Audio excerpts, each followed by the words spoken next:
Eso. Ahora sí se nos escucha. Se ve y se escucha perfecto. Ahí está, ¿viste? Disculpen la demora, es que tuvimos que complementar tablet y computador. Dándolo todo. Sí. Aquí, no. Pero es que ahora es lo que se ocupa este. Sí. Con eso hay que mover la pantalla. Sí. Bueno, ahora ya somos 45. Me presento, soy Javiera Baeza, vivo en Algarrobo. En este momento les hablo desde el Quisco. Yo soy licenciada en arqueología y he estado participando hace un par de años, un poco más, en varias experiencias de reconocimiento de lugares de significación cultural y arqueológica con los changos del litoral central. Y ha sido una experiencia que ha marcado harto mi forma de ver la arqueología, en donde he desaprendido muchas cosas que les voy a mostrar, y les quería comentar que esta exposición está enfocada mucho también, no solamente en la arqueología, sino que en la historia de la arqueología, en sus comienzos, con temas como el coleccionismo. Así que si ustedes ven que no es una clásica exposición de arqueología que va a tener periodos arqueológicos, cronologías y todo eso, sino que más bien va a tener información que al brindársela espero que pueda también ser una herramienta en los territorios, de norte a sur. Y junto a mí están los hermanos y hermana Daniela Berrueta Díaz del Quisco y Pablo Fuentes Díaz, que ya lo van a poder conocer. Yo primero voy a comenzar exponiendo sobre esta mirada arqueológica desde el pueblo chango, y luego va a exponer Daniela sobre su experiencia en la consulta indígena por el cambio de la ley de patrimonio, y luego Daniela y Pablo van a hablar de su experiencia de arqueología indígena, comunitaria, desde aquí el Maritorio, para poder después pasar a participar todos. Voy a partir. ¿Me escuché bien? Súper. Sí. Maravilla. Ya.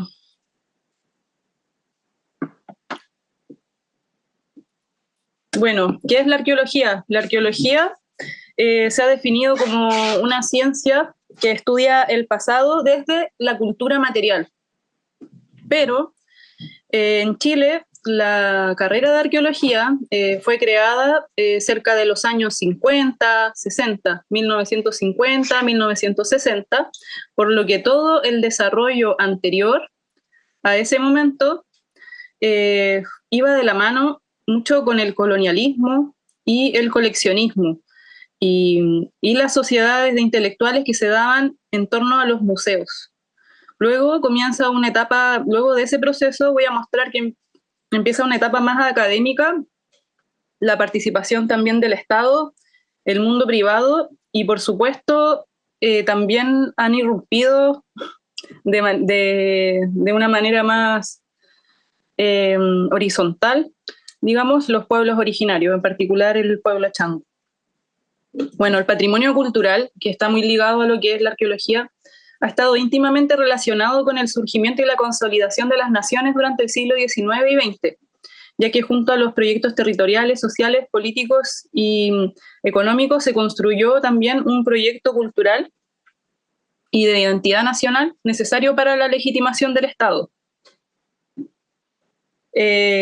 Como podrán ver en este recuadrito, no sé si todos pueden verlo, yo les puse diferentes museos que fueron fundados desde 1830 y hay un hito que es el Museo Nacional de Historia Natural, que es 1842, que tiene mucho que ver con la llegada de Claudio Gay y que este museo se armó con muestras que venían de las colecciones formadas por Rudolfo Filippi y Federico Filippi y piezas provenientes de la primera exposición histórica, digamos, sobre el centenario de la nación. Luego podemos ver otros museos de renombre como el de Historia Natural de Valparaíso, 1878, el Museo Nacional de Bellas Artes, el Museo Histórico Nacional, 1911, el Museo de Etnología y Antropología, que estuvo solamente entre 1912 y 1929. Y también el Museo de Arqueología e Historia de Francisco Fonck, que es de 1937. Este hito de acá, que es el Museo Nacional de Historia Natural, quizás muchos han visto que parte de la historia del pueblo chango ha sido rastreada a partir de Filippi, que era un naturalista. Las imágenes o los grabados también que reprodujo Claudio Gay también durante ese mismo tiempo, retrataron de alguna manera o han sido interpretados desde la historia del pueblo chango como piezas muy importantes para armar este puzzle. Entonces, la necesidad, según una autora, una arqueóloga, ¿por qué pasa este fenómeno del coleccionismo? Dice ella que la necesidad de Occidente de describir, definir, mapear y caracterizar a los indígenas por medio de la antropología y la arqueología estuvo de la mano del coleccionismo y la creación de museos, que reafirmaban el poder colonial y justificaban la expropiación de territorios, conocimientos, cuerpos y objetos indígenas. El movimiento hacia afuera de colecciones de objetos y cuerpos indígenas daba cuenta de la violencia epistémica, simbólica, al igual que física, ejercida por los colonizadores, a la vez que evidenciaba las conexiones políticas y económicas de las colonias con sus centros de poder. En este contexto, cientos y cientos de objetos y cuerpos humanos fueron sacados de sus enterratorios y lugares de origen para ser enviados a diversos museos del mundo. También este círculo de intelectuales del siglo XIX y XX formó sociedades que las pueden ver nombradas quizás al leer algunos textos antiguos, arqueológicos, digamos, con información arqueológica de ese tiempo, que es la Sociedad Chilena de Historia y Geografía, la Sociedad de Arqueología, la Deutschen Wissenschaft en alemán, otra sociedad francesa, que pareciera que es francesa, pero es de acá, Société Scientifique du Chili y Sociedad de Folklore Chileno. Son ejemplos solamente. Y tenemos acá una imagen con los principales exponentes de esta ciencia prehistórica de comienzos del siglo, de finales del siglo, del siglo XIX propiamente tal y siglo XX. Acá arriba está Capdeville, es muy nombrado. De hecho, existe un museo con el nombre de Capdeville en Taltal, el museo de Taltal, el de Capdeville. Acá también tenemos a Filippi, que es esta persona que está acá. Latcham, que es el primero, me parece. Y esas tres personas son bien importantes nombrar, sobre todo para lo que son los inicios de la arqueología en el norte. Luego, para la zona central, también es muy importante ya ir conociendo nombres como José Toribio Medina, que es quien hace el libro de los aborígenes de Chile, Aureliano Yarzún, que es el de esta foto que está acá, una persona que está con sombrero, con unas piedras tacitas.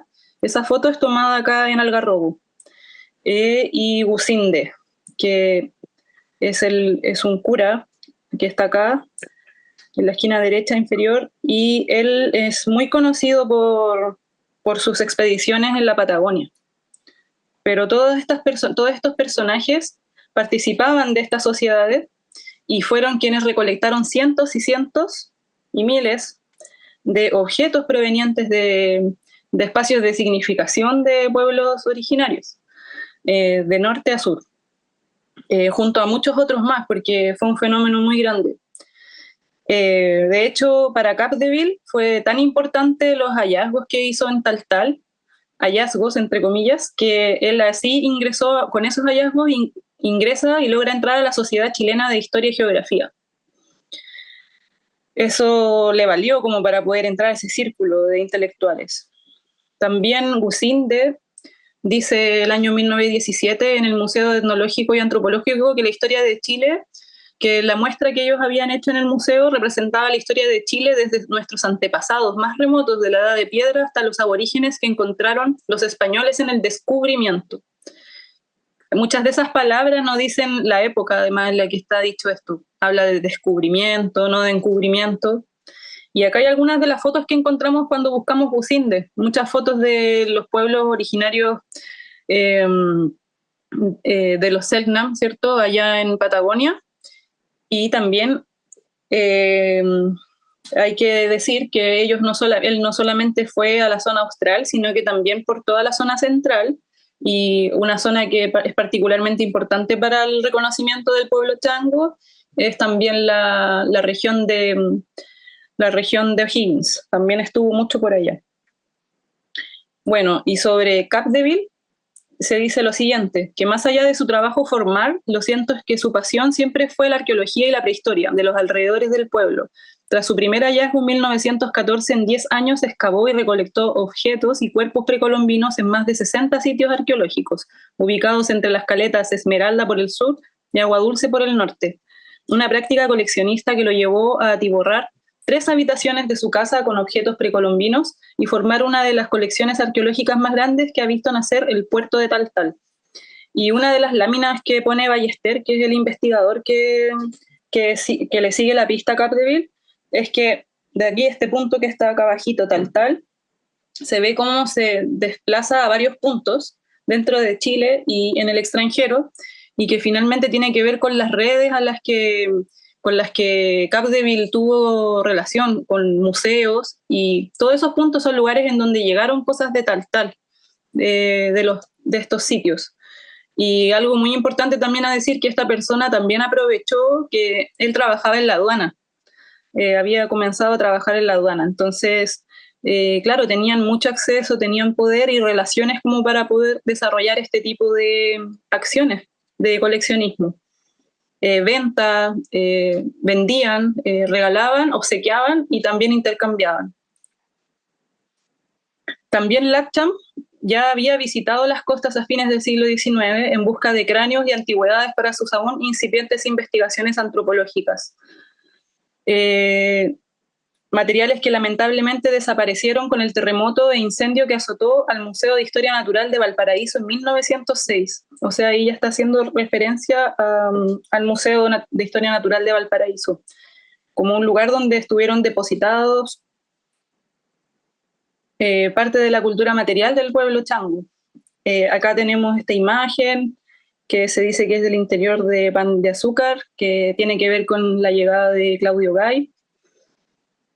Y esta foto de la balsa de cuero de lobos del explorador Fresier en la costa de Valparaíso son parte del imaginario que se va armando sobre los changos, y que estos personajes participan también de esa construcción, de esa narrativa sobre los pueblos originarios.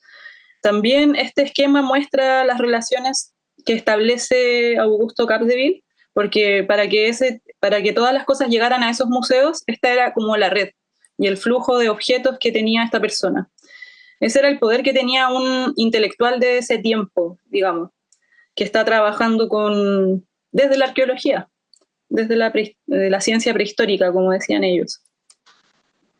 Estas son imágenes de los libros de él, porque él también empezó a definir, él hizo la primera cronología que se reconoce para la costa del norte, y ahí se ven algunos de los artefactos que pudo sacar.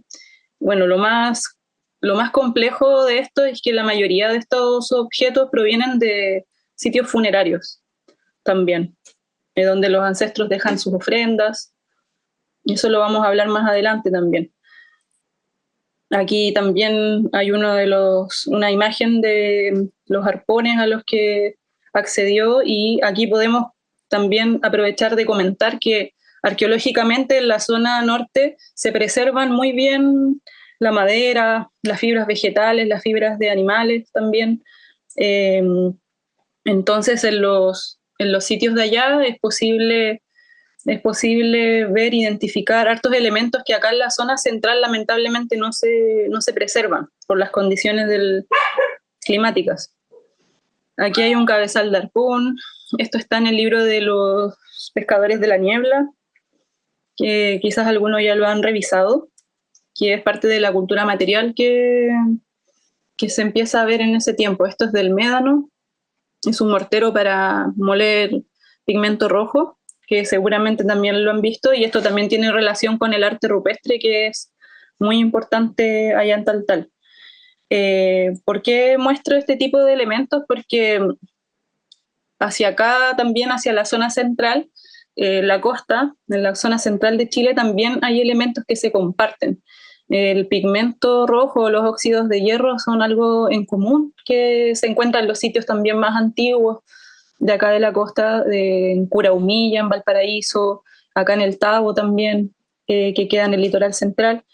Entonces, vamos viendo aquí, les muestro esta foto de este paisaje que es la desembocadura del río Loa, al norte de Tocopilla, y lo importante que quería mostrar con esto es que la ocupación ancestral en la costa, ¿cierto? Que es muy antigua, unos 12.000 años antes del presente, se produce justamente muy cercano a este tipo de entornos litorales que tienen que ver con la desembocadura de algunos esteros o de quebraditas, el acceso a agua dulce, salobre y la cercanía que estos espacios tienen con el litoral.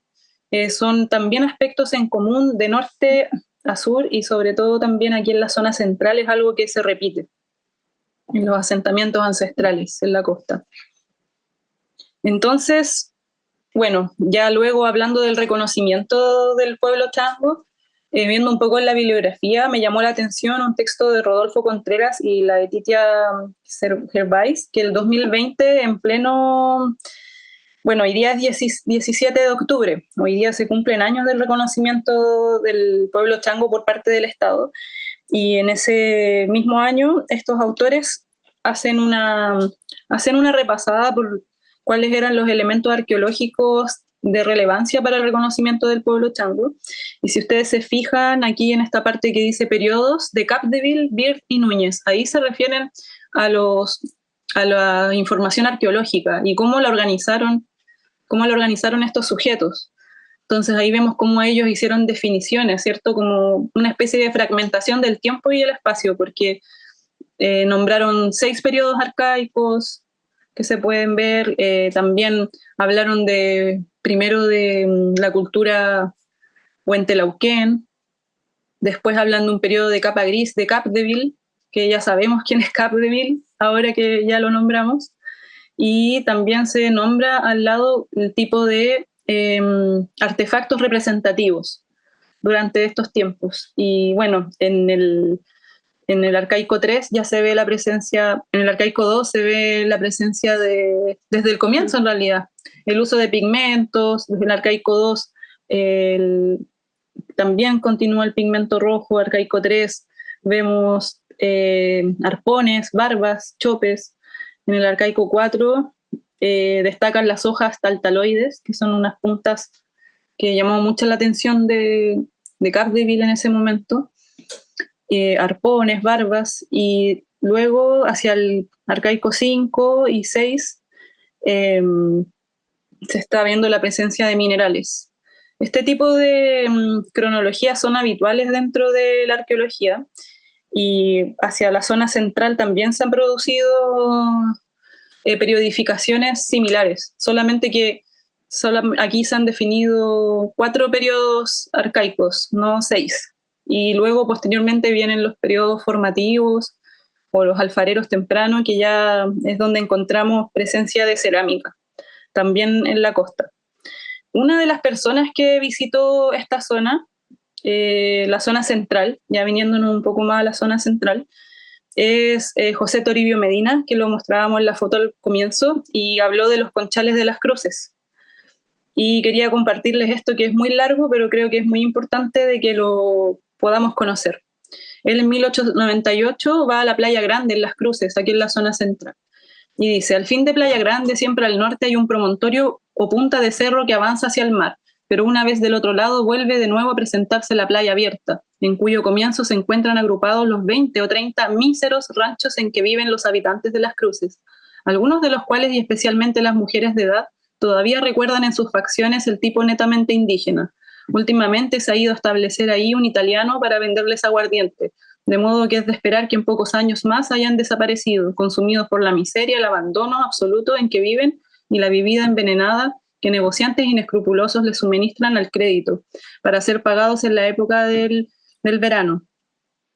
Se ve por las calles de Cartagena cargados como bestias para proporcionarse recursos con que comprar las provisiones que necesitan para el invierno, porque esa gente apenas si siembra unas cuantas hortalizas, faltos de tierra y de labor adecuada, de semillas, de animales y de voluntad. Dedícanse, pues, por completo a la pesca por una costumbre inveterada, por las fuerzas de las cosas y del medio en que vegetan, y sin duda también por una especie de atavismo que hace sentir su influencia aún después de siglos. Esa playa que comienza a la vuelta del promontorio que hemos indicado sigue abierta hasta la llamada Punta El Tau, mediano al parecer entre Cartagena y esta última una distancia como de 4 leguas.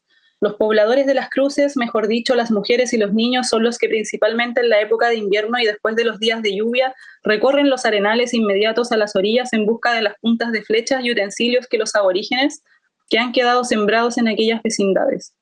Este es el medio de flechas, el medio de que hemos debido valernos, para reunir en el espacio de 2 años los objetos que vamos a enumerar, estando ciertos que aún han de descubrirse muchos más. Personalmente solo hemos hallado alguna mano de moler, restos de vasijas y la pipa dibujada. Más adelante que la encontró yendo en nuestra compañía el doctor don Alejandro Medina.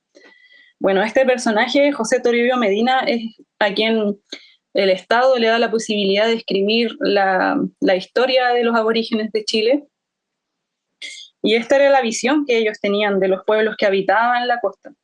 En ese tiempo tenían una visión evolucionista que no era capaz de identificar que la realidad que estaban viendo en ese presente correspondía a familias con ancestría en esos maritorios. Es un ejemplo y bueno, ya adentrándonos aquí en la zona central, destaca una laguna muy especial que es la Laguna El Peral, que está cerquita a Las Cruces, a este lugar que nombra este sujeto. Y la arqueóloga, ya en una fase más sistemática de la arqueología, la visitó Falabella, que es una profesora de la Universidad de Chile, y en los años 80 ella investiga los conchales y también sitios funerarios en torno a la laguna.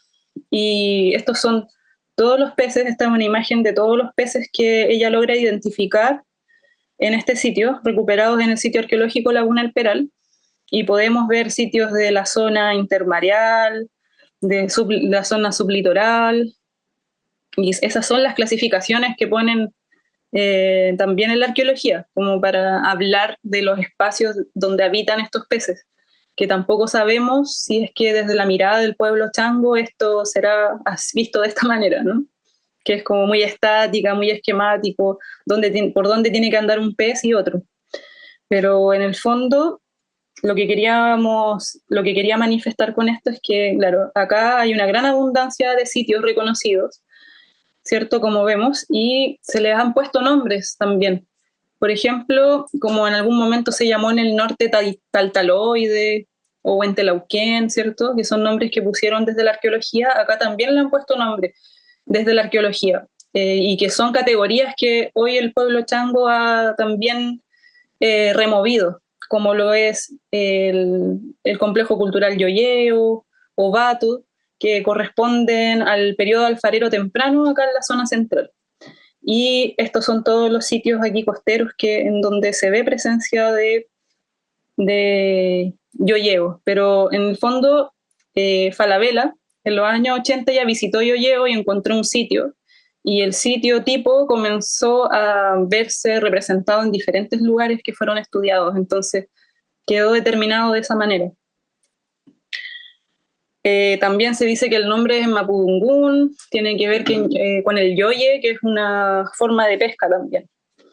Algunos también de parte de la cultura material de acá de la zona. Acá se ve una valva de ostión, posiblemente utilizado como raspador, de un conchal arqueológico en Algarrobo. También algunas puntas, una pipa, torteras que son para hilar. Aquí sabemos que hay torteras y sabemos, gracias a eso, que se hilaba, que habían textiles, pero a diferencia del norte, aquí no se preservaron estos textiles, ni tampoco las fibras vegetales. Acá abajo, a la derecha, hay unas pesas de piedra registradas por Falabella en los años 80, también en sitios Yoyeo. Aquí tenemos una cuenta de collar de concha y pesas de red indígenas del río Maipo, similares a la de los pescadores actuales de la boca del Maipo, dice el libro de donde extraje esta foto. Ahí podemos ver los líticos con esas huellas de amarre, ¿cierto? Luego, para irnos más al sur, estos son en Bucalemu, va a ser el próximo encuentro del pueblo chango, del Consejo Nacional del Pueblo Chango, y bueno, estos materiales provienen de Bucalemu, del Paso Las Conchas, que está, estos son adornos de conchas marinas del sitio que presentan perforaciones. Hoy en día no hay, ese es un problema de la arqueología también, que está muy hecha para la academia, entonces generalmente en los papers, en los documentos nunca encuentras fotos. Y esta es una foto que sacaron desde el museo, en donde están las piezas. Y es la única foto que tenemos de... Y acá les quería comentar sobre un relato que hay de Pomar. En la Armada, en el año 1890 y tanto, esta persona visitó el río Maipo y dejó esta descripción que les va a parecer muy interesante. Dice: en la desembocadura del río Maipo y sobre el margen derecha se encuentra el pequeño lugarejo de pescadores llamado La Boca. Sus habitantes ejercen la pesca en la boca del río o sobre el remanso que queda entre las sirtes y la playa. En tiempos de bonanza, la manera atrevida de pescar de tales gentes merece ser descrita y lo haré en pocas palabras.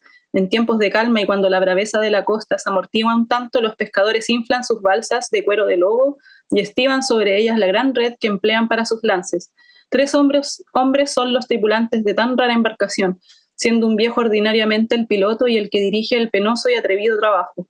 Una vez en la playa observan las olas y cuando una de las grandes y arboladas muere en la ribera, haciendo flotar las balsas, se embarcan 2 bogadores y el patrón, empujando de atrás, impele fuertemente para ayudar la salida, hasta que la hondura le exige el embarco. Se boga con ardor salvando las olas sucesivas hasta entrar el remanso situado tras de las sirtes, y en esta región se tiene la red, operación que no carece de peligros, porque viéndose obligados a atravesar la balsa suele ser volcada arrojando carga y tripulantes, momentos en que peligran las vidas por la fuerte corriente costanera que arrastra hacia el norte y que hace difícil el alcanzar la ribera. Tendida la red, abordan la playa y concluye el lance. El producto de la pesca se divide por terceras partes entre los dueños de la red y balsa, los pescadores y la gente que saca las líneas de la red. Solo me fue posible presenciar un lance, y el producto que rindió fue de una lisa y un jurel, pero los pescadores aseguraban que las lisas habían escapado por sobre la red durante la operación. ¿Qué es lo interesante de esta cita? Es que muchas veces nos hemos dejado llevar mucho por la evidencia arqueológica, ¿cierto? Que obviamente es necesaria para hacer reconstrucciones, pero también van generándose categorías un tanto estáticas, que separan lo que es el norte de la zona central, y también sobre las evidencias como el uso de balsas de cuero de lobo. Esa descripción nos ayuda un poco a romper esos esquemas tan rígidos. Y así también les quería mostrar esta foto de Gusinde, de quien hablamos al comienzo, este cura que visitó mucho la Patagonia. También ahí está, pero en Pichilemu, y está sobre balsas o caballitos de totora de la zona. Y estas son ese tipo de evidencias que la arqueología no ha sabido situar, tampoco siquiera para poder explicar el uso de estas embarcaciones. Y así, también les quería mostrar esta foto que está en un libro que habla sobre la navegación en el Maule, y son fotos de los años 80 tomadas en Cahuil, en la laguna de Cahuil. En este momento, un ejemplo de revitalización importante del pueblo chango acá en la zona central es el proceso de reconstrucción del caballito de totora y su memoria asociada, y es una investigación impulsada por Natalia Guerrero, que es vocera del Consejo Nacional del Pueblo Chango, y que junto a la Asociación Changos de Cardenal Caro están en la revitalización. algo que podrán conocer, a ver si ella quizás se conecta también para que les pueda dar más detalles. Pero ya, antes de pasar al otro tema, mi presentación termina acá y vamos a seguir con Daniela. ¿Bella?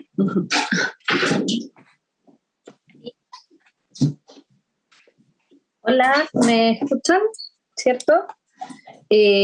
Bueno, esta foto es una foto del recuerdo de la participación en la nueva ley de patrimonios.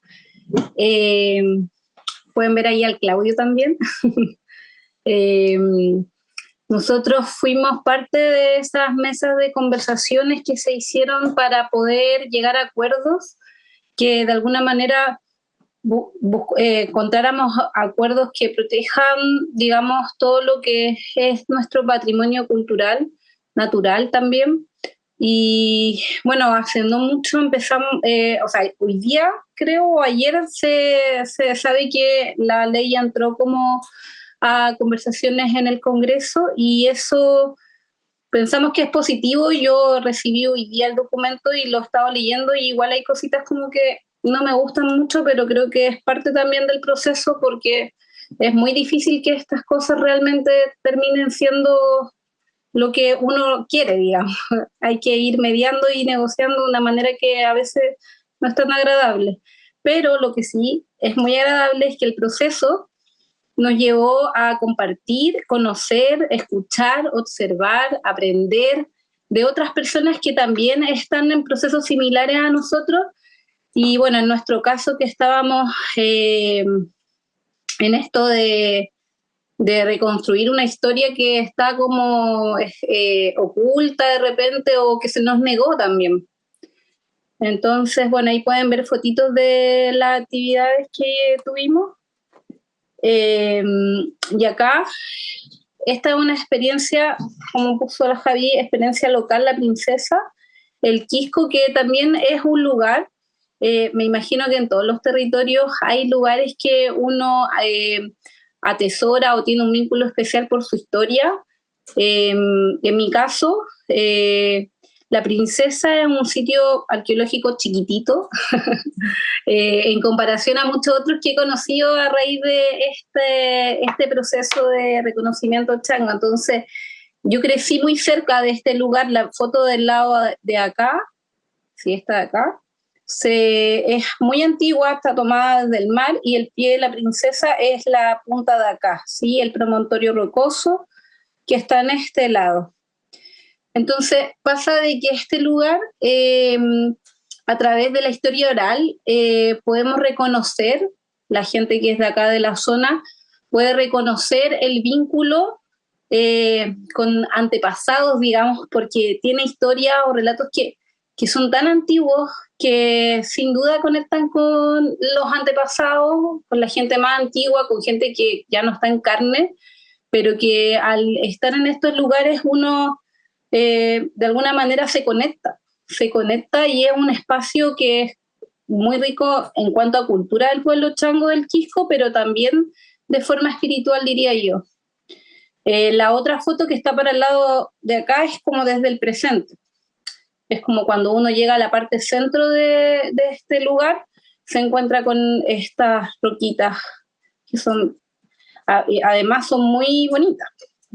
Entonces, ¿qué pasa? Que nosotros empezamos como a revisar con otro ojo, digamos, con un ojo más de arqueóloga, como el que tiene la Javi, y empezamos a darnos cuenta que estaban estas concavidades que posiblemente las vimos todo el tiempo, pero que nunca le etiquetamos como una formación especial, pero que hemos ido aprendiendo que su uso, o sea, que se hacen, por ejemplo, quizás muchas veces de forma natural, pero que van tomando otra forma por el uso que se le ha dado por muchos, muchos años.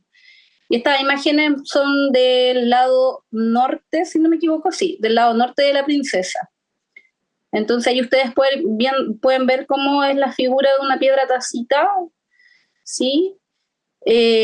Acá en el mismo sector encontramos este sobador o mano de moler. Un día que además tuvimos una experiencia bien bien compleja porque la princesa es muy turística por su belleza.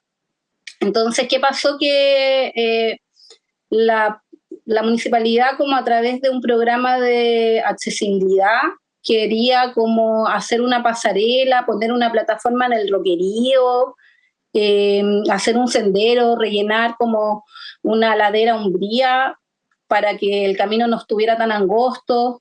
Yo no sé si ustedes logran notar, pero se nota como la ruta acá en diagonal, de cómo se iba marcando el sendero, seguramente porque nuestras familias, cuando iban a mariscar o simplemente iban a pasar hacia el otro lado, ese es el camino más seguro para ellos, porque tenía más luz. En cambio, para este lado de acá había más árboles, también más gente extraña, porque además esto está como en el lado norte del Quisco, que sus asentamientos principales se empezaron a generar por segunda residencia, entonces había mucho más turista o desconocido, digamos.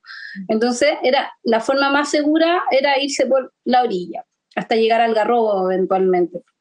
Entonces, ellos querían como trabajar toda esa área y un día pasando nos dimos cuenta que estaban arrancando plantas, supuestamente que van a reforestar también, pero ellos llegan y hacen en un lugar que además es particularmente especial. Entonces, nosotros, con la agrupación de Changos del Quisco, invocamos al convenio 169 y justamente la municipalidad tenía además una ordenanza relacionada al convenio, como que de alguna manera lo reconocía a través de la ordenanza, y hicimos todos los trámites que podíamos para poder de alguna manera detener. Hoy día, en la actualidad, lo que sabemos es que está en pausa porque ellos están con tantos casos de situaciones en sus temas, claro, sus temas de campaña y cosas, que entonces ellos no le han dado como mucho seguimiento a la situación, pero lo que sí está en pausa, y esperamos que esa pausa de alguna manera también nos colabore con esto de tener más fuerza, porque quizá igual van a querer seguir trabajando ahí, pero nosotros igual hemos tenido la instancia de ir como haciéndolo saber a más gente de la comunidad. Hoy día yo creo que no me presenté al principio, le fui con todo, y yo trabajo en una escuelita, trabajo de profesora en el área de historia, y nosotros lo que más hacemos es territorio. Todo lo que salga a nivel de currículum lo transformamos en contenido en el territorio. Entonces, el área que vincula, por ejemplo, a pueblo originario, o bueno, en realidad casi todos los temas los llevamos a esto. Entonces, nuestra forma hoy día de trabajar y como de hacer saber, o de que la gente aprenda, o de que simplemente se visibilicen los temas, es a través de educar a niños y al mismo tiempo a familias, y eso de alguna manera igual yo siento que ha tenido frutos. Ahora creo que también es algo a largo plazo, entonces creo que hay que tomarlo con calma, pero siento que vamos por un buen camino. Así que eso creo que es lo que les quería contar. Miren, estas últimas imágenes son esta de acá. La hemos estado mirando tanto que hemos pensado que podría ser como una marca relacionada así como a una nutria o incluso a un lobo. Pablo decía una loba que va nadando, y es una interpretación comunitaria de lo que podría ser un petroglifo.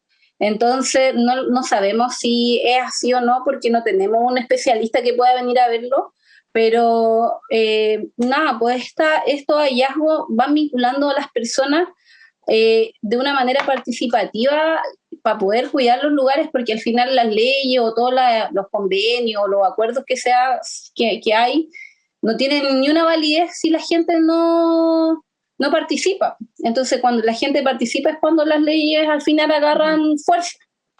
Eso he aprendido en este proceso de defender lo que vendría siendo el territorio y maritorio del Quisco. ¿Ya? Y eso les quería contar. Muchas gracias. Y dejo al Pablo, que me imagino por ahí está, para que conecte su micrófono. Hola, ¿me escuchan? Sí, Sí, Muchas gracias Daniela y Javi por darme el paso. Me presento, yo me llamo Pablo Díaz Fuentes, soy nacido y criado en la provincia de San Antonio y soy habitante de la comuna del Quisco y pertenezco a la agrupación Changos del Quisco, Gente de la Mar. Pertenecemos al Consejo Nacional del Pueblo Chango. Yo les voy a contar una experiencia comunitaria que ocurrió en las partes altas de la quebrada en la quebrada del Batro, límite entre las comunas de Algarrobo y El Quisco. Para contextualizar un poco, en la Piedra de la Princesa que hablaba Daniel anteriormente, existe una leyenda, un relato oral bastante antiguo que a mí me lo contó mi papá. A mi papá se lo contó su mamá, Mónica Berrueta Tapia, que narra una llegada de los españoles a la zona, a un asentamiento chango, dicen, en la quebrada del Batro, decían los viejos, y que al llegar los españoles mataron a todos los hombres y las mujeres de esta comunidad se fueron a la roca más alta hacia el norte y para no ser ultrajadas por estos hombres se tiraron al mar. Y esta decisión tan fuerte que tuvieron de irse a otro plano antes de ser violadas, dejaron un pie marcado, hay como una bota. Y esa leyenda se ha transmitido bastante, esa historia se transmite y se transmite. Y les converso esto porque la Piedra de la Princesa está al norte de la desembocadura de la quebrada del Batro, un lugar también muy importante para nosotros. Y en el año 2021 comenzamos a preocuparnos, a organizarnos por un sinfín de sucesos que estaban afectando la quebrada y sitios arqueológicos que déjela ahí, por favor, hermana. Que se sabe que están, cuando decían los abuelos, vamos a pasear a las conchas, pero no había nada que como que los protegiera o que los como que lo identificara, no sé. Entonces comenzamos a averiguar con una organización que se llama Defensa Quebrada del Batro la posibilidad de contactar a profesionales de la arqueología, que es bastante difícil tener acceso porque son caros los informes, hay pocos profesionales del área y por ese persistir llegamos a Rocío Valdés Olivares, que es antropólogo, Matu, que es arqueólogo, y ellos se dedican a hacer levantamientos con comunidades.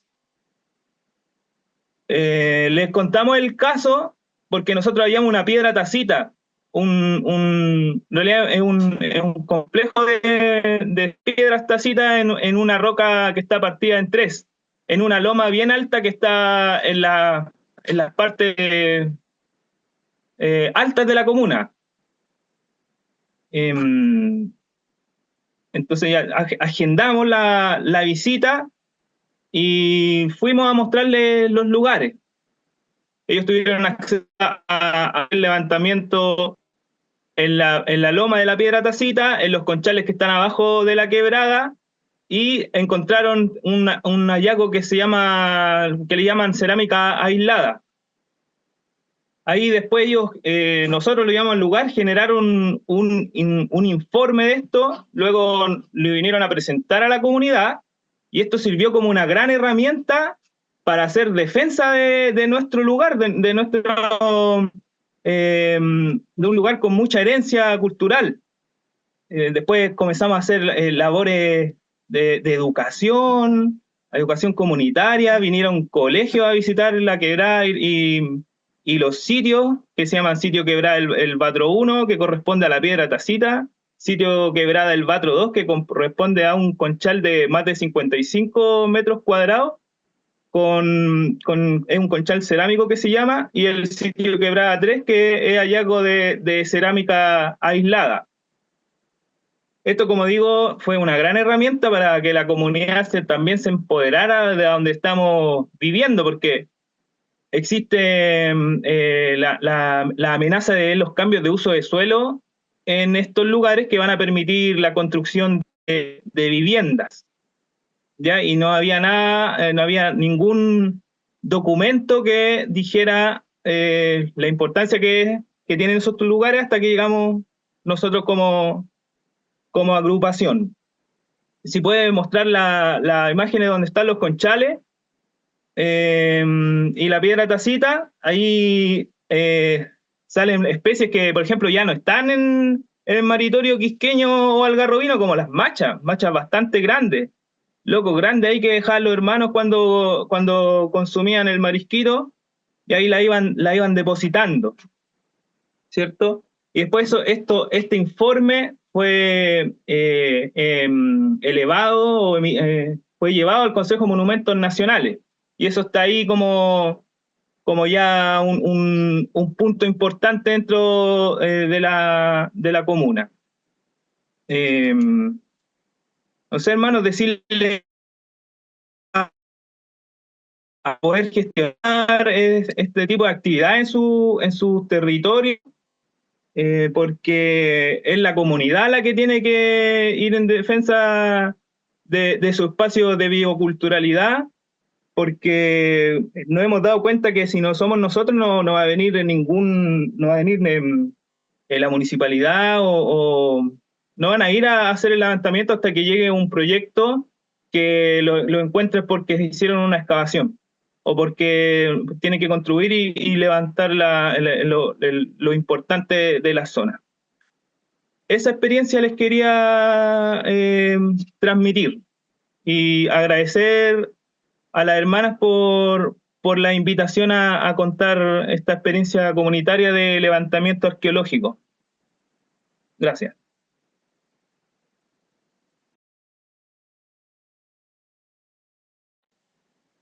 Hola, muchas gracias, hermano.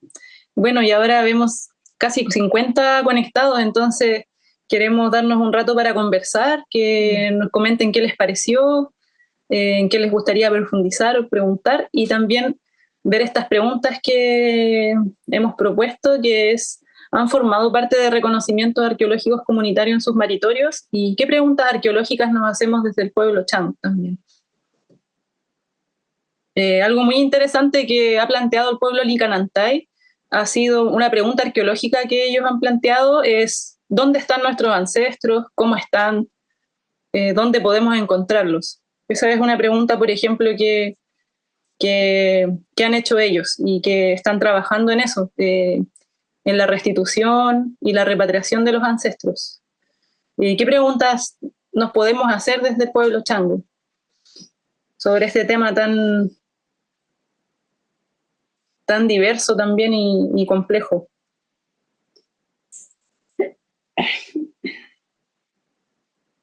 Ahí Juan Pablo, si nos ayuda con las palabras.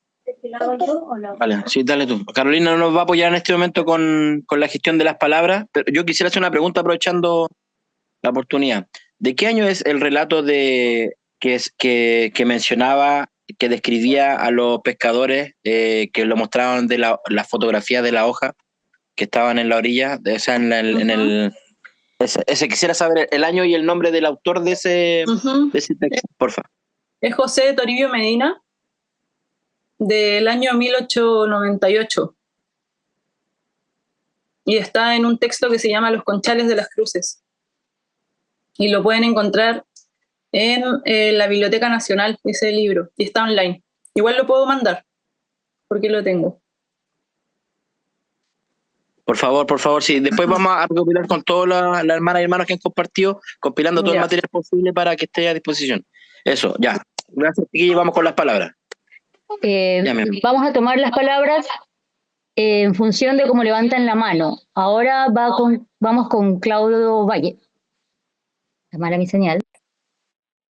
Hola chiquillos, gracias por la por la interpretación. Tengo una pregunta y Claudio, si puedes subirle un poquito tu volumen. ¿Se escucha ahí? ¿Ahí sí? Yo no escucho, ¿no? Sé si los demás sí escuchan. Se escucha. Bien. ¿Se escucha? Ya, tengo una pregunta cortita y una sugerencia grande.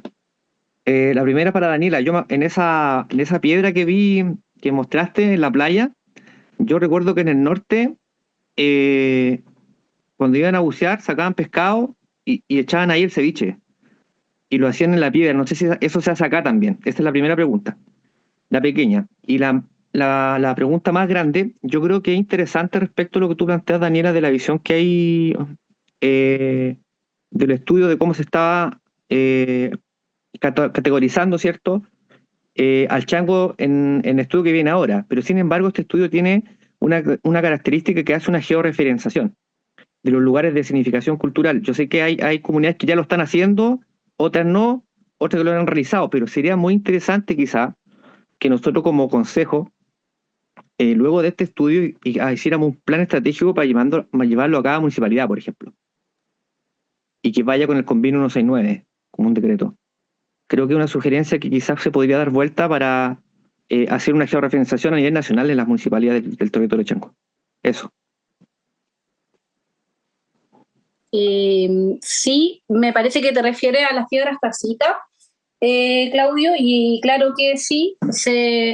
Bueno, al menos en mi familia, alguna vez he conversado con mis tíos y ellos lo hacían todo el tiempo, sus fogatas de güiro, pescado al güiro en las tacitas, y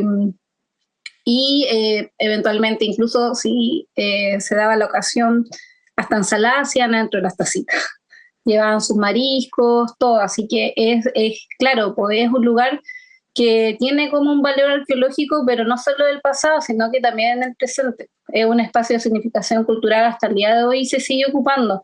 De hecho, sin ir más allá, yo misma cuando llevo a los niños de la escuela, se le dan uso a las tacitas, ¿cachai? Así que sí, sí se ocupan. Y sobre la sugerencia, que yo creo que es como para el consejo más que una pregunta para mí, yo creo que tienes toda la razón. Hay que hacer eso. Nosotros, de hecho, como agrupación, igual estamos haciendo como una especie así como de reuniones tipo taller, como de la memoria, para poder levantar información, y lo estamos, ahora mismo, esta semana empezamos con un plano en donde salió mucho material y es bastante lindo porque efectivamente hay mucho relato vinculado a lugares, toponimias, y nada, pues así que espero que también esté fluyendo así en los demás territorios y maritorios.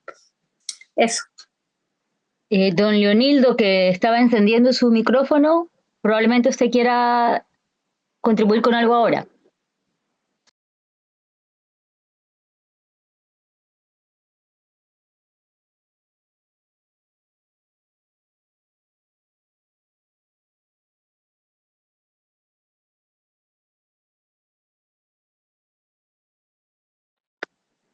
Si no, don Leonildo, ¿alguien más que quiera tomar la palabra?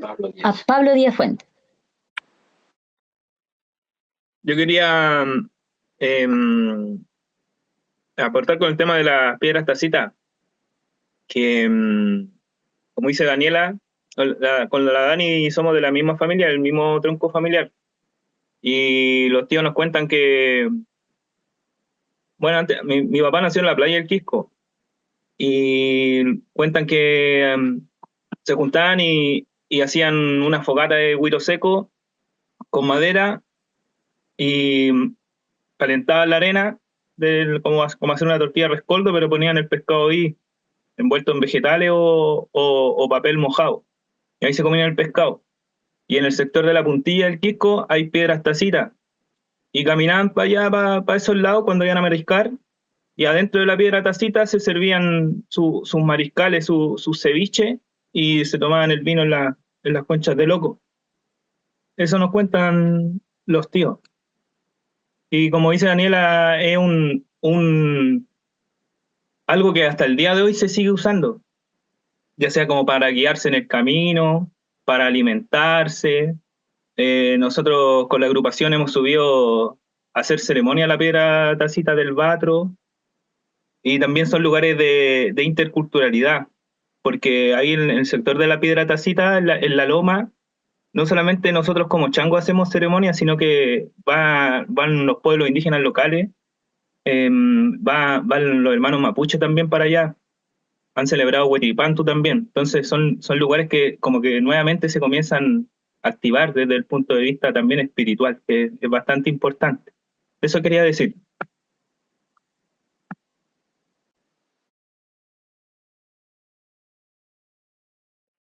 Muchas gracias, Pablo, por la acotación. No sé si alguien más quiere hacer algún comentario, que también tenga alguna pregunta.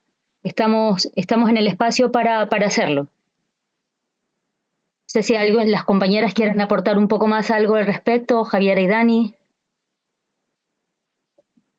La palabra está libre.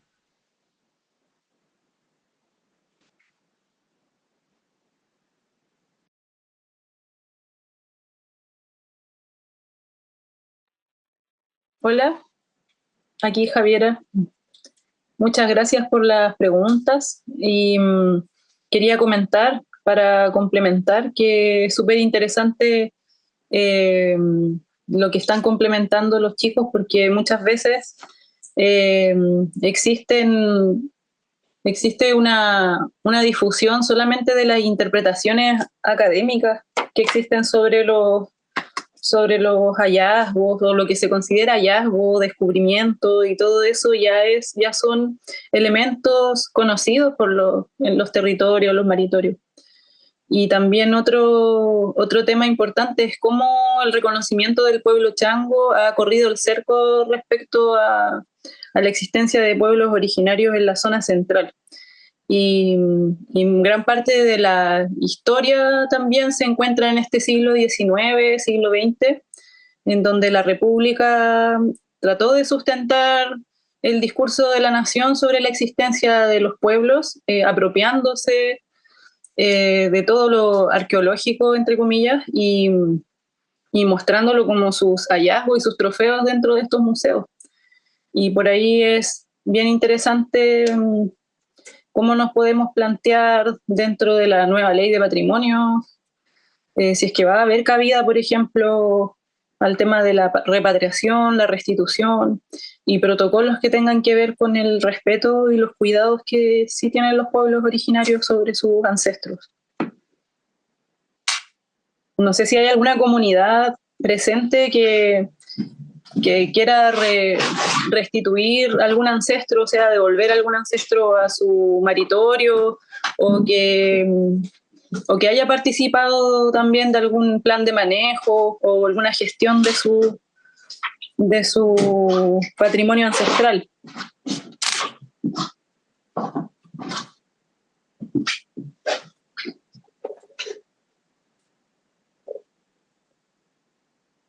Quiera compartir sobre cosas que encontraron en sus territorios. Algunas de las cosas, don Luis tiene su audio ahora activo. ¿Aló, me escuchan? Se le escucha bien, sí. Ya. Sí, está atento, escuchando todo lo que se va diciendo y cómo se va a través de los diferentes territorios, se van entrelazando, ¿cierto?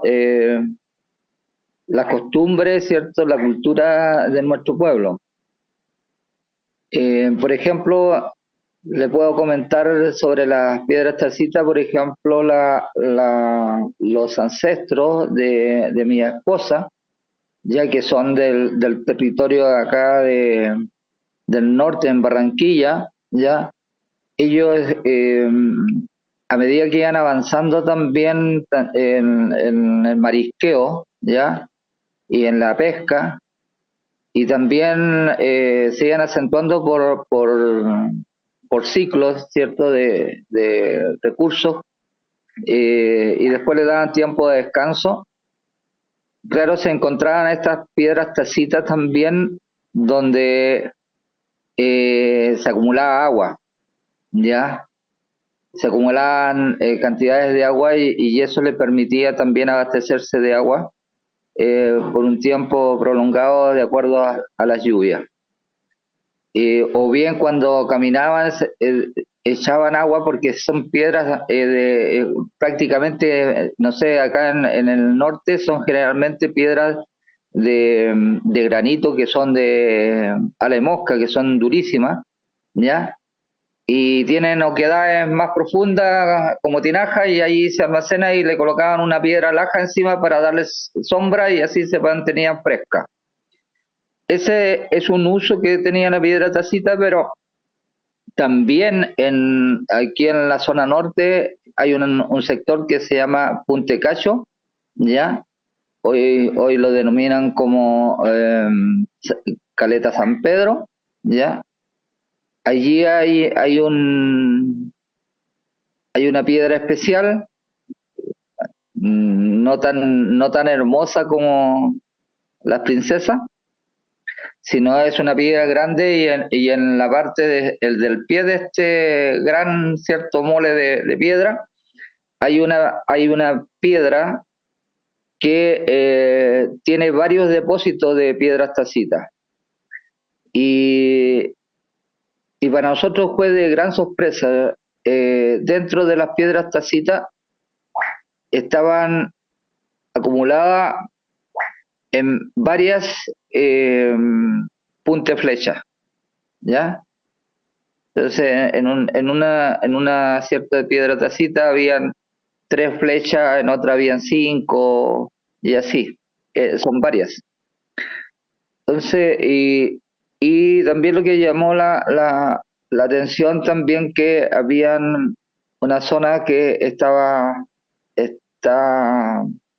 empiedrada, ya, y yo creo que era para los aspectos de las lluvias y ahí escurría el agua para ser depositada también. Claro, todas estas, llamémosle, parte de nuestra cultura, parte de nuestra esencia en nuestra transhumancia, claro, si uno la da a conocer muchas veces, quedan sujetos a monumentos nacionales, ¿ya?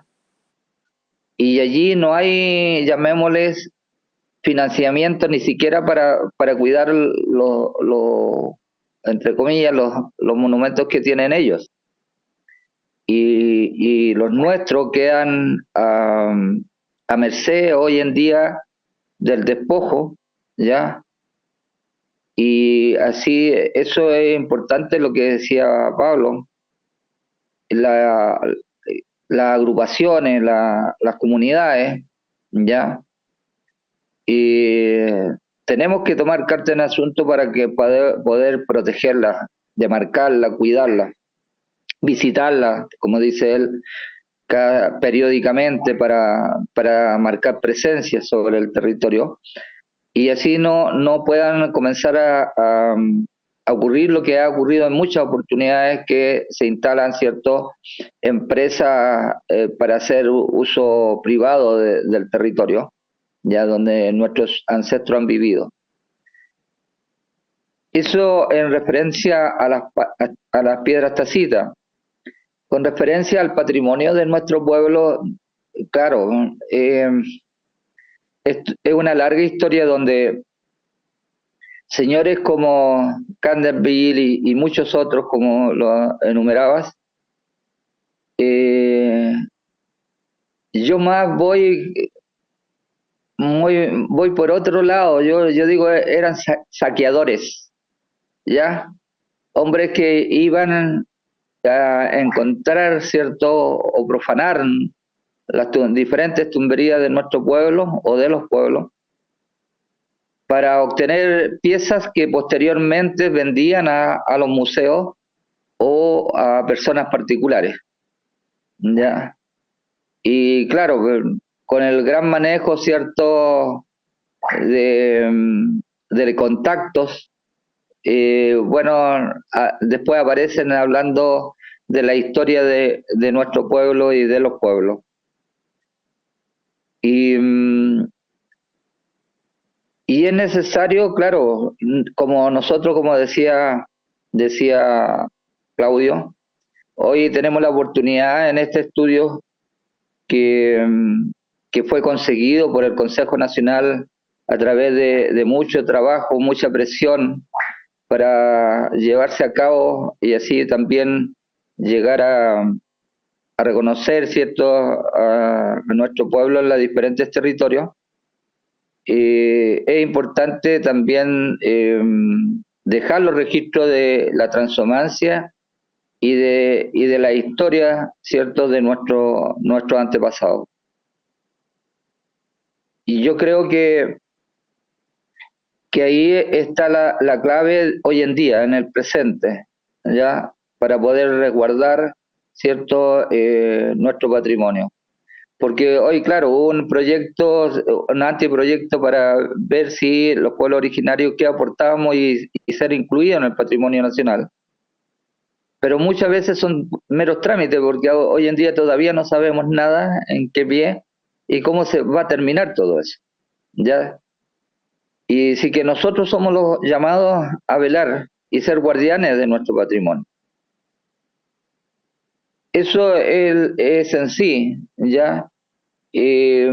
Claro, y con lo que preguntabas tú, referente, por ejemplo, a la repatriación o reentierro, ¿cierto?, de nuestros antepasados en diferentes territorios, efectivamente, el proceso es cuando, ¿cierto?, están haciendo excavaciones, como decía nuestro hermano, y se encuentra con una fosa mortuoria y dan cuenta investigaciones, posteriormente monumentos nacionales y toman carta en el asunto, pero levantan ese cuerpo de nuestros ancestros, ya sea para llevarlo a algún museo, ¿ya? O otras veces quedan en cajas, ¿cierto?, en un recinto oscuro, lúgubre de nuestro ser. Y eso no puede ser. Entonces, aquí en CAP Huasco, a través de un proyecto, se encontró primeramente con un cuerpo ahí de un hermano que primeramente le decían que era de Aguita. Nosotros tuvimos la paciencia de esperar, ya, porque había sido encontrado en la orilla de costa, ya, y teníamos como la plena certeza de que era Shango. Después de los estudios, efectivamente era un hermano Chango, ya donde se determinó, ¿cierto?, su data y también qué es lo que había ingerido y qué es lo que había en su estómago, ¿ya? Y también su utensilio. Y ahí lo acercamos nosotros a reclamar el derecho de que él no fuese removido de ese sector. Y logramos contactarnos con CAP, estuvimos presentes y posteriormente, bueno, manifestamos que también si había un cuerpo tenían que haber muchos más, ¿ya?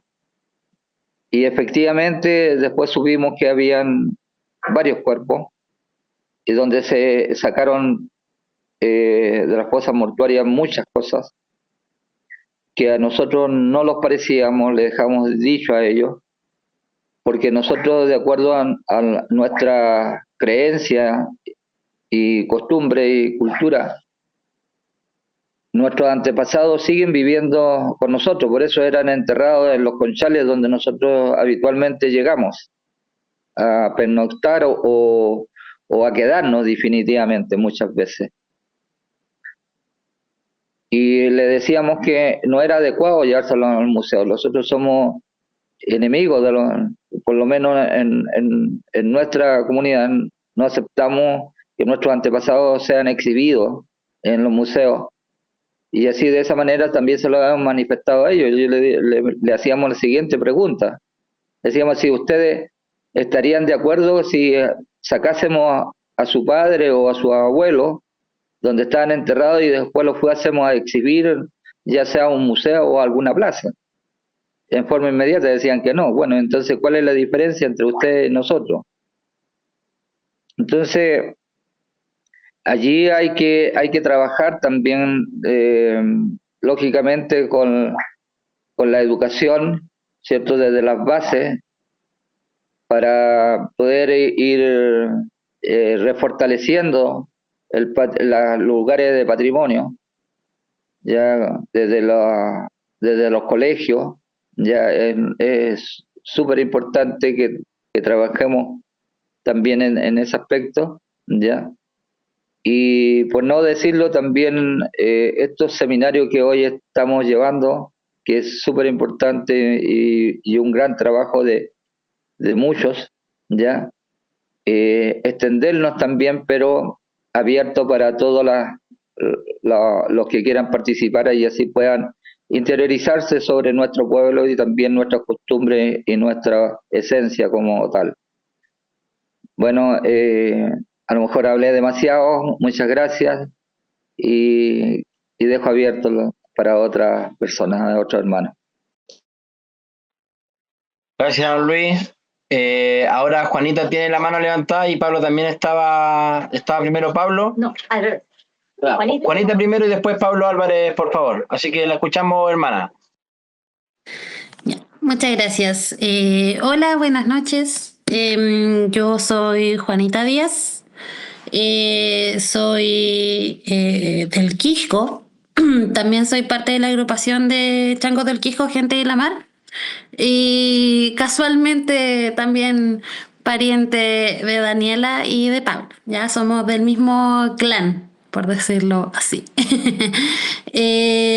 Bueno, primero que todo, el tema que me llamó mucho la atención fue que el relato que nos dio Javiera durante la clase de hoy, claro, tenía mucho que ver con lo que vimos en la clase con Luis, entonces eso me gustó bastante.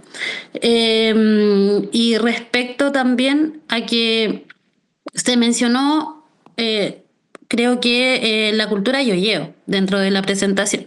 ¿Ya? Entonces a mí igual me causó como la curiosidad de saber si se sabe o existe algún estudio que haga referencia como a la forma en que el pueblo chango se relacionaba con esta cultura o con otros pueblos.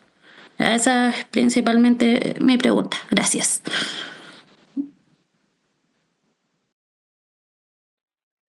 Hola, muchas gracias, Juanita. ¿Me escuchó, cierto? Súper bien.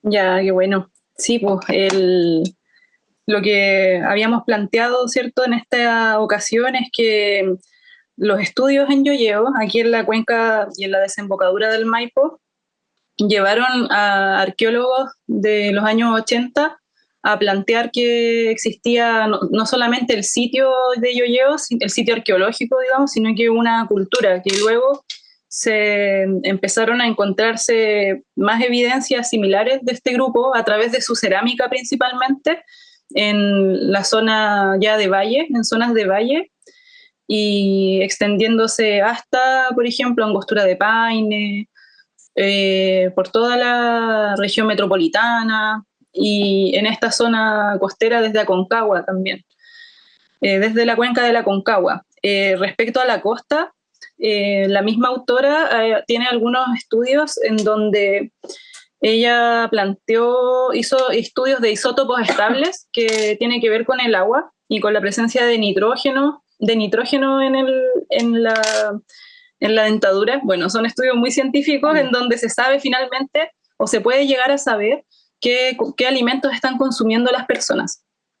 Entonces, sí, hicieron estudios en algunos sitios yoyeo a la altura del valle, y si bien hay presencia de maíz o quinoa, por ejemplo, también hay presencia de ingesta de mariscos y incluso de algas, se plantea, por el tipo de vegetales marinos. Y hacia la costa, también algo muy importante es que en esta zona la alimentación era muy complementaria y las prácticas también, por lo cual las comunidades estaban al mismo tiempo que mariscando, cazando, pescando, haciendo sus balsas también, como pudimos ver en el relato. También estaban plantando y manejando la recolección. Y durante todo lo que podemos ver también en el norte grande, también gracias a estudios de ese tipo, de ingesta de alimentos, y no solamente hay que encontrar conchales para ver esa evidencia, sino que también intercambio de artefactos. Hay un momento en el norte grande en donde se empiezan a encontrar hartas cositas que venían del interior. Y también caminos y senderos que comunican el interior con la costa. Y eso hace muy interesante también entender que el Estado hoy en día hace ver a los pueblos originarios de manera muy fragmentada, separada unos de otros, cuando en realidad hay muchos sitios arqueológicos que incluso uno dice, se llaman así como interdigitan, o sea que por este sitio pasan diferentes comunidades, diferentes pueblos.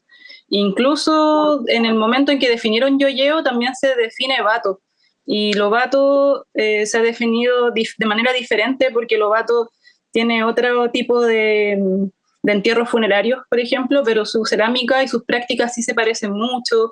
También son pescadores, recolectores, y bueno, son los nombres que dejó la academia y que también hay que tratar de desempolvarse de esa manera de clasificar.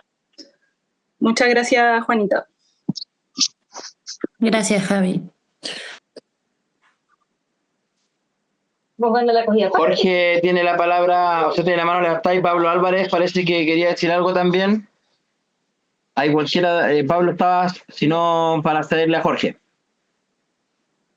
Hola, buenas noches. Hola, ¿me escucho? Ahora sí te escucha, Pablo.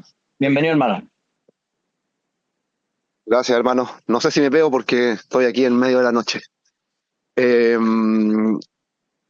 Bueno, tengo un par de preguntas y también algunas reflexiones. Espero ser breve. Saludar a todas y a todos los presentes, a todas las hermanas y hermanos, a varios reconozco y nos conocemos. Bueno, como decía la hermana Javiera, el proceso también parte de nosotros y nosotras de colonizarnos, quitarnos, desempolvarnos este academicismo que nos ha ido encasillando en cierto tipo de definiciones. Recordar que la provincia de San Antonio, al igual que toda la zona central, cierto, costera, también tuvo una influencia del mundo mapuche y del imperio inca, por lo tanto también, que es parte de la pregunta hacia Javiera, si hay alguna evidencia del intercambio entre el mundo mapuche, el mundo inca, con las comunidades costeras, por una parte.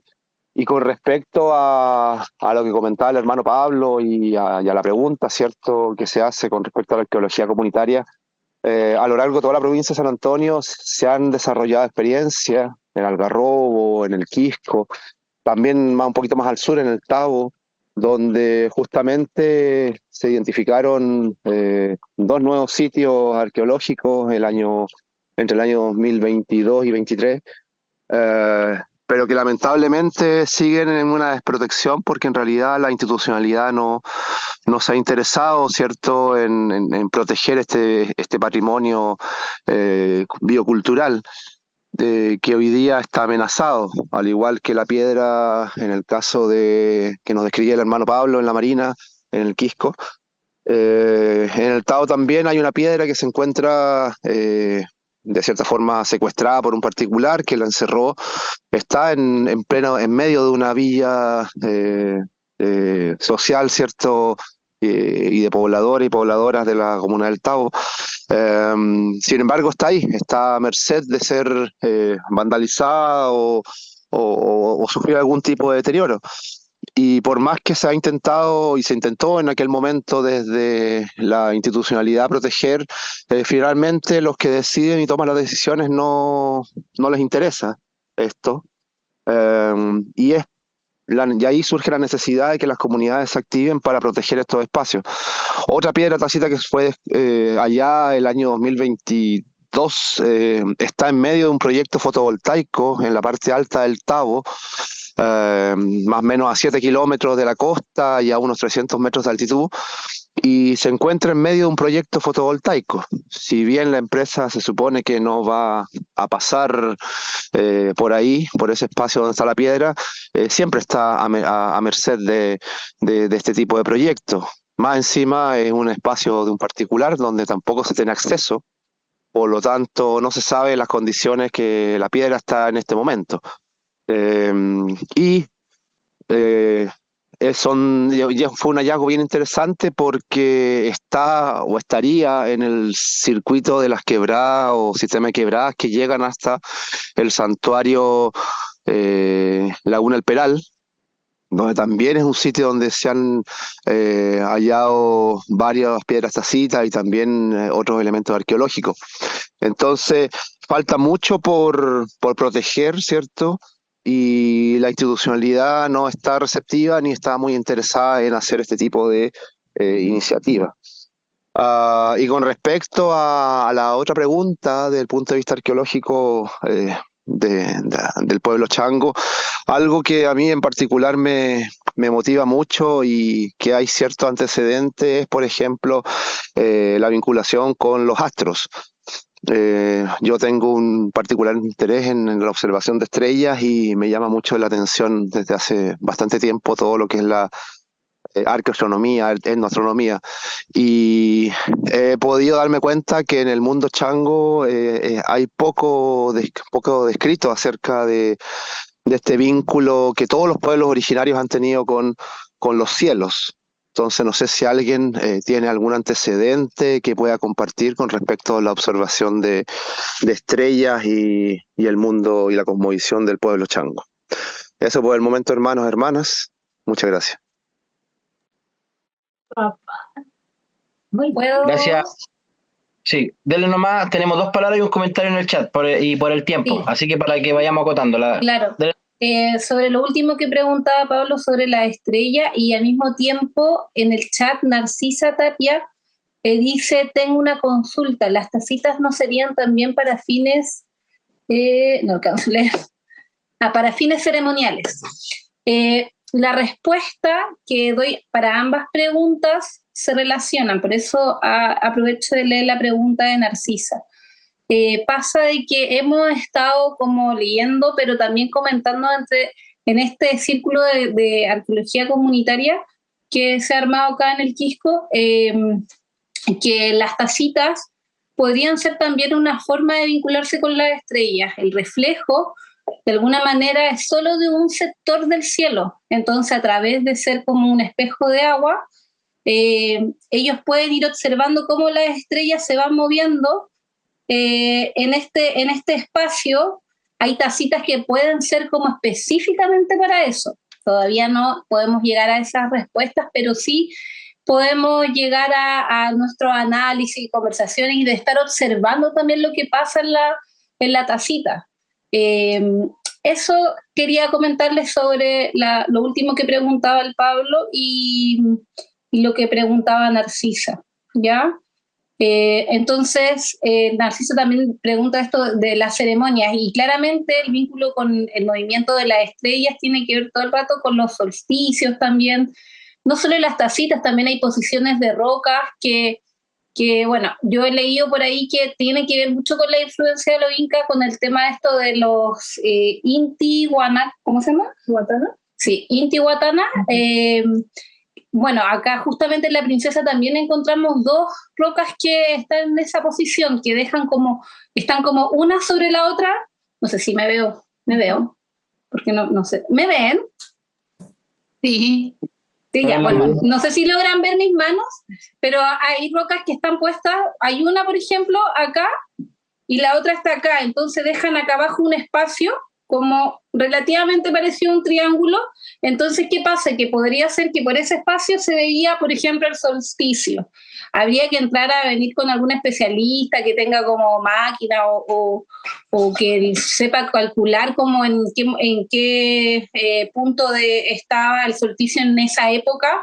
Yo he escuchado por ahí como hace 4.000 años que podría pasar eso, pero la verdad es que yo lo desconozco, solamente les comparto la información que yo he escuchado de arqueólogos y bueno, hace no mucho también estuvimos con un arqueoastrólogo por otro sitio que había en Isla Negra, y nada, pues eso es lo que podría compartir, porque hay una influencia de los incas de repente con esto de los Intihuatanas. Intihuatanas. También otra de las, ahí justo para hacer la conexión con todo lo que están diciendo, también tiene que ver mucho con la astronomía, en realidad la pesca, el uso y también vimos en el registro arqueológico que cuando los arqueólogos hablaban de las balsas de cuero de lobo se referían a la pesca en alta mar, pero cuando describen la pesca chinchorro en la boca del Maipo, va cambiando la manera de ver la pesca, o sea, esta pesca o la ayuda de las embarcaciones se hace tanto en lagunas, en la orilla, con diferentes técnicas. No solamente un pez de alta mar nos va a indicar que se están usando embarcaciones. Y también en la pesca se involucran lo que son los astros, el conocimiento de la luna, ¿cierto? Y con lo que están comentando sobre lo incaico, si bien en la costa quizás no está el camino del Inca ni nada de eso, sí en interior hay caminos, el camino de la sal, el camino de la costa, el camino antiguo de la costa. También hay rutas que se fueron reutilizando tanto en la República como, bueno, y vienen de mucho antes. También ahora está presente Natalia Guerrero, que iba a comentar esto que es muy importante también para el pueblo chango. No sé si estás por ahí, Nati. Hola, sí, buenas noches a todos los changos y changas. Espero que se encuentren bien. Por aquí llegué recién, estaba en otra exposición ahora, hablando también de este mismo tema en una red de la que participo, que es de la defensa del patrimonio biocultural y de los territorios de América Latina. Y qué linda foto. Y bueno, contarles un poquito el proceso que hemos estado llevando a cabo nosotros como a partir de toda esta nueva experiencia que ha sido como reconocer, ¿no es cierto?, la forma de vida, costumbres ancestrales que mantiene la gente acá en nuestra zona todavía. Y bueno, fundamentalmente en este caso el tema de la embarcación ha sido como el retorno de un ancestro también, de un digamos, un elemento sagrado que nos ha permitido reconstruir buena parte de una memoria que estuvo a punto de perderse y que hoy estamos revitalizando a partir de la recopilación y también el cruzamiento de memorias de distintas personas que somos parte de acá del pueblo chango en esta provincia, que son 142 kilómetros de costa, y principalmente las personas que estaban, sus familias ubicadas intergeneracionalmente en lo que eran las desembocaduras de las lagunas y también de los esteros. Esto permitió que no solamente se desarrollara una pesca marina, sino que también una pesca lagunar y estuarina. Y claro que está acá el componente que mencionaba el compañero de conocimiento, ¿cierto?, como de los astros en este caso, y todavía se mantiene, por suerte, un conocimiento profundo de entender los ciclos y las mareas a partir solamente de seguir la luna. Y también de pescar siguiendo las estrellas. Pero claro, es un conocimiento que está ahí, que estamos como intentando ahora, digamos, no sé si sistematizar, sino que transmitir ya de manera oral más directa también y en la práctica misma de la pesca. No es como algo que vayamos a sacar escrito. Y también lo vemos como un proceso muy de fortalecimiento como para nuestro propio territorio y también ojalá que podamos expandirlo como todos estos conocimientos que estamos ahora recuperando para los otros territorios de acá, de esta zona donde existen totorales, que eso también nos permite a nosotros recuperar un territorio que está súper desprotegido y ahora a manos de las ONG sobre todo, que están con un discurso ambiental y es un problema grave que están atravesando sobre todo las personas de acá de Cahuil. La intervención de estas personas que vienen como con un discurso conservacionista que finalmente lo que quiere es sacar a la gente de ahí, sacar sus técnicas de pesca, su forma de vida ancestral y no reconocer ningún derecho, ni preexistencia, ni nada. Entonces, ha sido un proceso bien, todavía estamos en eso, en realidad ya fuimos a recoger, a recolectar el batro en este caso, que es lo que se utiliza, pero también se utiliza la totora. Pero lo hicimos de batro porque digamos que tiene un poquito más de largo y bueno, todos en realidad coincidían en que el batro era la planta más, digamos, típica para hacer esta embarcación acá. La que se ve ahí tiene tres haces, como se menciona en la literatura escrita. Esa es la balsa en la que pueden ir hasta 2 personas, pero también está la que es individual y que es la que nosotros vamos a reconstruir ahora, que es la que le dicen caballito de mar. Y bueno, esta embarcación fue, ahí como cambia la imagen la Javi, ahí está Gusinde con Oyarzún, si no me equivoco, y ahí están como, no sé, es como un ícono al etnólogo, ¿no? La labor de los huaqueros y de los coleccionistas también, que anduvieron como ocultando en toda esta zona esta interconexión, porque no sé si ustedes habrán revisado, hay un texto de Lucer que parte hablando de los changos y lo primero que hace es mencionar las balsas de Totora de Pichilemu. Entonces hay una interconexión ahí entre las balsas, yo creo que una continuidad cultural igual, entre la balsa de Totora y la balsa de Cuero de Lobo, que se rompe en algún momento, y creo que también tiene que ver esto con el surgimiento del Estado-Nación, o sea, cuando ya Chile deja de ser parte del virreinato del Perú y solo es Chile, porque esta embarcación en realidad tiene una distribución geográfica súper amplia. Llega hasta Ecuador, o sea, hay registros de que está en Ecuador, que está en Perú, que está en Bolivia, que está en la cordillera, que está en el mar, que está acá que son muy similares a las que hacen los huarpes, que está en el sur, allá en el Nahuelhuapi, y que está acá en la zona central donde estamos nosotros. Entonces, tener digamos, esta balsa sagrada para nosotros ahora es como una oportunidad no solamente como de revitalizar una práctica, sino que también fortalecer nuestras creencias también. Y eso así como a grandes rasgos. Igual ahora cuando sea el encuentro vamos a mostrarles el caballito. Ojalá podamos también tener una jornada ahí en Cahuil de navegación. Tenemos ahí el hermano Toño que tiene su pequeño ahí asentamiento al lado de la laguna, tiene su ruca. Y ahí pensamos presentarles al caballito. Y ojalá más adelante hacer algún taller como para nosotros, para los changos, de norte a sur, como para el tema de la confección de la embarcación, pues para que sea patrimonio de nosotros, pues, y también ver la forma de proteger el patrimonio, porque en realidad es súper complejo el tema tanto de recopilar los saberes como de proteger lo que uno va, digamos, recuperando, porque existe una apropiación tremenda de parte de la gente de la academia. Y en ese sentido es todo un desafío para nosotros como gente del pueblo chango y también como investigadores el plantearnos como desde esta perspectiva de colonial también indígena para defender y proteger lo que es nuestra herencia ancestral. Ahí se supone que están cerca de la laguna por el lugar, la laguna del Cura. La laguna del Cura le cambiaron el nombre, antes se llamaba Laguna de los Lobos. Y bueno, ahí está Punta de Lobos también, es todo un lugar que si nos fijamos como que hay una toponimia que se repite.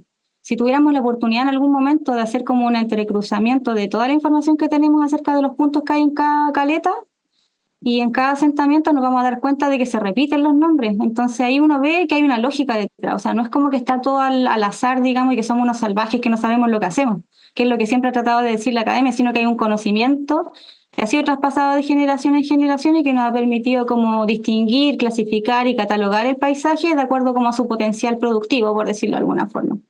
Y eso es como la tarea ahora que tenemos como pueblo también en este paso de reconstruir nuestra memoria ancestral. Y ahí están todos los saberes de los antiguos, que tenemos en nuestros distintos territorios, y también de ahí la importancia de que tengamos en un futuro no muy lejano un consejo de sabios y de sabias. Para fortalecernos como pueblo, porque ahora se vienen muchas amenazas más, se vienen formas de división también hacia nuestro pueblo. Hay gente que no nos reconoce a nosotros, por ejemplo, porque estamos en una región distinta a la que dice un decreto de reconocimiento que hizo el Estado, que el Estado lo que hace es fragmentar lo que dice la la ñaña Javiera, de que en realidad no reconocen la verdadera territorialidad y relaciones de comunalidad que existió entre la gente, o sea, como esa máxima que dice divide y vencerás, ¿no? Como en realidad nosotros, ¿qué relación intercultural teníamos, no sé, con los collas, con los diaguitas, acá con los mapuches? O sea, se existía de otra forma.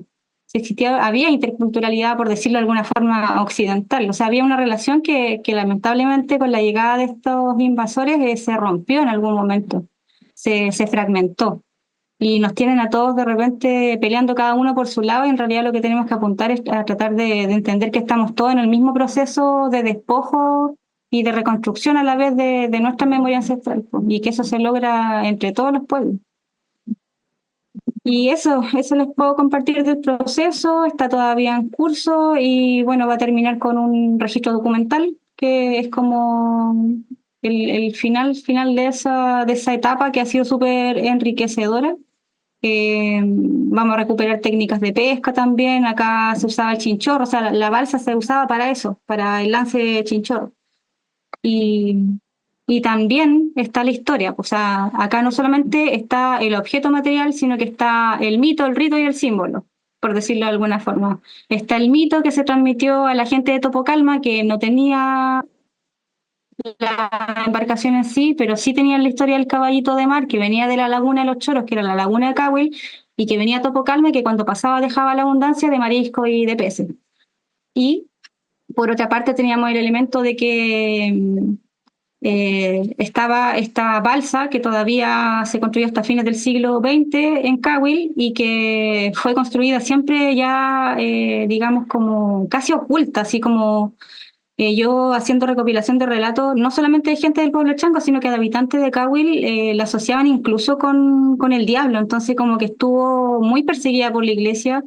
Y por suerte la familia Martínez, en este caso Quintero, resistió con todo su arraigo por el territorio, por la actividad, por la pesca, y tiene este kimun, como dicen los mapuches, ¿cierto? Este saber ancestral de cómo reconstruir esta embarcación y de las formas que están asociadas de pesca y de vida y de recolección, que nos hacen ver como un pueblo mucho más amplio que solamente un pueblo pescador, porque nuestras casas igual también están en tierra. Acá en esta zona también se usaba la chacra, se usaba la cría de animales, la recolección en las quebradas, ¿cierto? De frutos, de medicina. Y creo que son prácticas que tenemos que entender también, entendernos así como un pueblo que era y que es todavía, que necesita ser complementario, porque el mar, como dicen muchas veces, no da todo el año.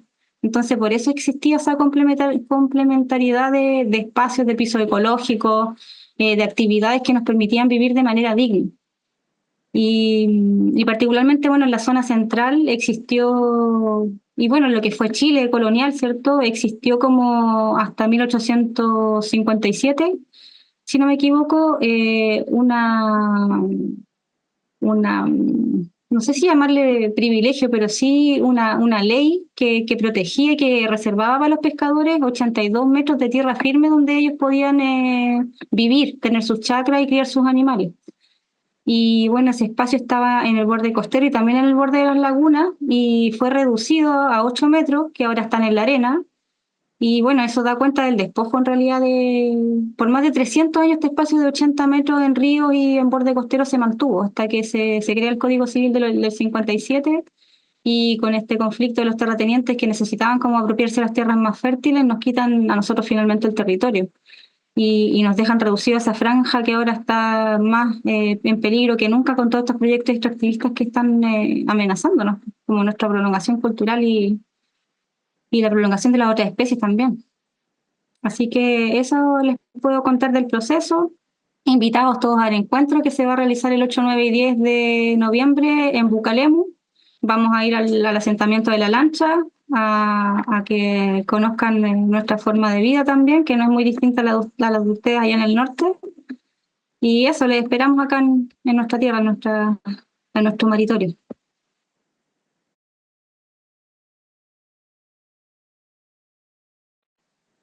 Gracias, Natalia. Estamos ansiosos de lo que se viene. Claudio decía, con el respeto, claro, que acotemos los tiempos, ya son casi las 10, pero la gente se ha mantenido aquí firme. Priscila tenía la palabra levantada, pero antes voy a leer el comentario de Jorge, que dice: mi reflexión es que los changos actuales somos herederos de Lobato, Yoyeo y Aconcagua. Claramente toda esta interculturalidad sucediendo siempre. Priscila, si quisieras dar tu palabra, y así las hermanas dan el cierre a la sesión. Así que si estás por ahí, hermana Priscila, y reitero, gracias Natalia por esta pequeña cátedra que nos diste con todo lo que luego nos vamos a exponer cuando sea el encuentro nacional próximo a ocurrir. Eso. Sí, gracias. Saludos a todos. Respecto a lo que comentaba, 3 cositas. Lo que comentaba Nati sobre el caballo de mar, eso, por ejemplo, aquí está anotado el caballo de mar dentro de la mitología y los dioses y la cultura mapuche, que ellos lo veían por sus costas y le llamaban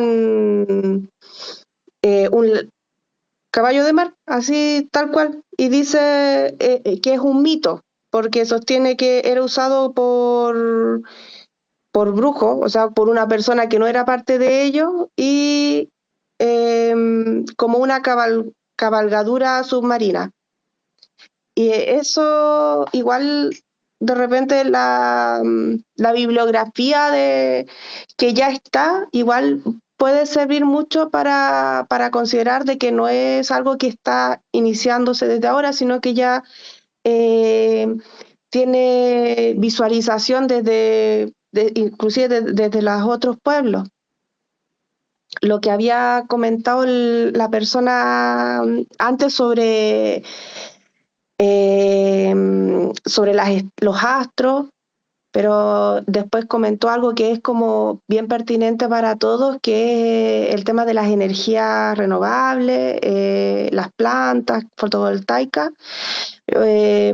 para que sirva como antecedente. Por ejemplo, en la tercera región estaba el proyecto de una planta fotovoltaica en llanta, que significa brote de planta, porque allá obviamente es muy seco, entonces se demora en florecer, que está cerca de Inca de Oro, el Portal del Inca, está al costado del río Salado. Y era un proyecto también de tener o paneles o de estos containers donde son baterías que se almacenan energía. Y al ser esas baterías tan grandes, igual se energiza, se magnetiza el espacio, o sea, igual genera un daño aunque esté solamente ahí. Pero ese proyecto fotovoltaico fue rechazado por unanimidad. ¿Por qué? Porque estaba cercano a un lugar donde pasa un río, el río Salado. Entonces, después de los aluviones, todos los proyectos que son de esa manera quedaron por reglamento más alejados. Y sobre la quilla, por ejemplo, la mama Cocha tuvo hijos, entre ellos Quilla, que es la luna, ¿ya? La luna, el sol. Y lo que es la luna, por ejemplo, Quilla, es un concepto que se maneja en los marinos, ¿ya? Por la forma que tiene. Y además esa forma que tiene también se utiliza en otras cosas, como en las construcciones, en las quillas de los... Entonces son palabras que siempre han estado.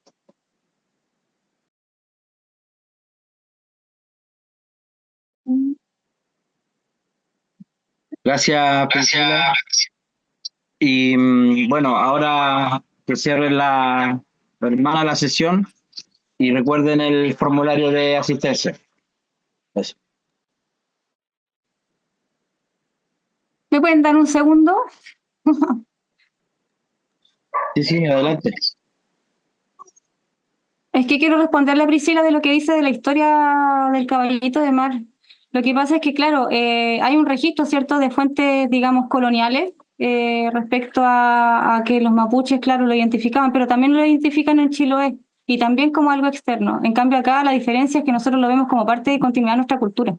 Y está la memoria de cómo se reconstruye también, o sea, está el relato que Occidente obviamente mitifica y dice, no, en realidad esto es algo irreal, es parte de la fantasía de la gente, pero en realidad al tener la embarcación nos damos cuenta de que es otra la significación desde el pueblo que tiene esta memoria antigua. Eso, yo soy consciente de que no descubrimos nada en realidad, solo estamos revitalizando algo que es muy antiguo y creo que igual tiene que tener su importancia, porque yo en realidad no la estamos haciendo para que esté en un museo, estamos haciéndola para que vuelva a navegar y para que nosotros podamos volver a aprender a navegar. Gracias, Natalia. Y las compañeras por ahí estarán para hacer el cierre del día de hoy. Está abierto. Ahí. Muchas gracias a todas con la conversación. Aprendí mucho también con cada relato, cada pregunta, cada comentario. También estoy de acuerdo con el hermano Jorge y también me gusta mucho cómo se dio este momento de aprendizaje. Yo creo que la próxima semana, cuando venga la próxima exposición, vamos seguramente, ojalá que se produzca como una especie de hilo conductor, porque en realidad todas las exposiciones creo que se conectan. Y eso, muchas gracias. Y aquí les dejo a la Dani también, que se despida. Yo también le agradezco el espacio para poder compartir una experiencia que espero colabore quizás a personas que tengan inquietudes de hacer arqueología comunitaria o de alguna manera defender espacios que lamentablemente cada día están más expuestos a distintas cosas. En el caso de la zona centro tiene que ver siempre como con temas de inmobiliarias o basurales.